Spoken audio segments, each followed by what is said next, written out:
ఏదైతే నేను చెప్పానో మా ఆడబిడ్డలు బస్సుల్లో ఉచిత ప్రయాణ సౌకర్యం కూడా తొందరలోనే ఇస్తా.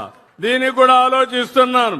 అవసరమైతే ఆగస్టు 15న స్వాతంత్ర దినోత్సవాన తప్పకుండా మా ఆడబిడ్డలు అప్పటి నుంచి ఉచిత ప్రయాణ సౌకర్యం ఏర్పాటు చేసే బాధ్యత ఈ ప్రభుత్వానిది. ఆంధ్రప్రదేశ్లో మహిళలకు ఉచిత బస్సు సౌకర్యం ఆగస్టు 15వ తేదీ నుండి కల్పిస్తామంటూ ముఖ్యమంత్రి చంద్రబాబు నాయుడు ప్రకటించారు.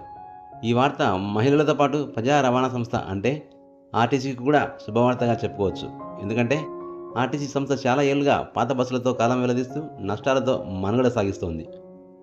ప్రస్తుతం బస్సుల్లో ప్రయాణించే ప్రయాణికుల సంఖ్య తక్కువగా ఉండడం, ఉద్యోగుల వేతనాలు, బస్సుల కొనుగోలు, నిర్వహణ భారం వల్ల ఆర్టీసీ నష్టాల నుండి బయటపడలేకుంది. ముఖ్యమంత్రి ప్రకటించిన ఉచిత బస్సు విధానం అమల్లోకి వస్తే మహిళల రూపంలో ప్రయాణికుల సంఖ్య పెరిగి సంస్థకు ఆదాయం దక్కుతుంది. ఉచిత బస్సు విధానం అమల్లోకి వస్తే మహిళల రూపంలో ఆర్టీసీకి ఎంత ఆదాయం వస్తుందనే లెక్కలు ఒకసారి చూస్తే ఈ పథకం వల్ల ఏడాదికి ప్రభుత్వంపై 3,182 కోట్ల భారం పడుతుందని ఒక అంచనా. ప్రస్తుతం బస్సుల్లో ప్రయాణించే ప్రయాణికుల సంఖ్య 69 ఉండగా ఉచిత బస్సు విధానం అమలులోకి తీసుకొస్తే ఆ సంఖ్య 94కు చేరవచ్చు. ఆర్టీసీ సంస్థలో ప్రస్తుతం 11,216 బస్సులు ఉండగా వాటిలో 8,193 పల్లె వెలుగు బస్సులు, ultra Palle Velugu, express, city ordinary, metro ఎక్స్ప్రెస్లలో ఈ పథకం అమలు చేసే అవకాశం ఉంది. ఒక్కొక్క ఆర్టీసీ బస్సులో ప్రస్తుతం 69 మంది చొప్పున ప్రయాణికులు ప్రయాణిస్తే వీరి ద్వారా సంస్థకు ఏడాదికి 3,800 కోట్ల ఆదాయం సమకూరుతుంది. ఈ ఆదాయంలో 40% మహిళా ప్రయాణికుల ద్వారా వస్తున్న రాబడి 1,483 కోట్లుగా లెక్కలు తేల్చారు. మహిళలకు ఉచిత బస్సు ప్రయాణం అమలు చేస్తే ప్రయాణికుల సంఖ్య 94కు చేరి టికెట్ ద్వారా వచ్చే రాబడి 5,051 కోట్లకు చేరుతుంది.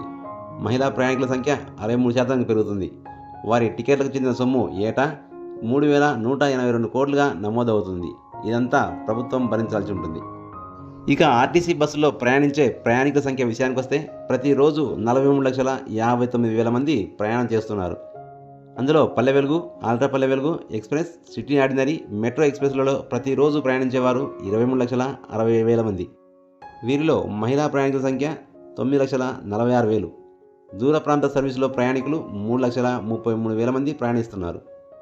విద్యార్థి బస్ పాసులు, వివిధ రాయితీల పాసులు వినియోగించే వారి సంఖ్య 16,59,000 మంది ఉండగా వీరిలో మహిళల సంఖ్య 6,64,000 మంది.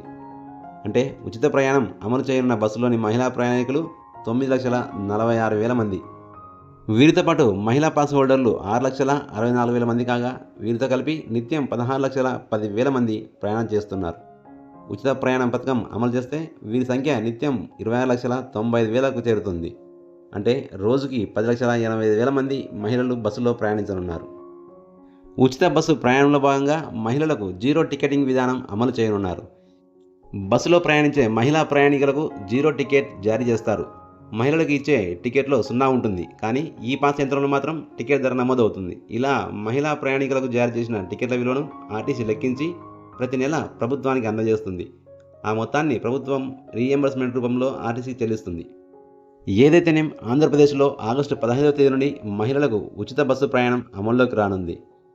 ఉచిత బస్సు ప్రయాణం అందుబాటులో ఉన్న మిగిలిన రాష్ట్రాల మాదిరి మన రాష్ట్రంలోనూ చిత్ర విచిత్రాలను చూడాల్సి వస్తుంది.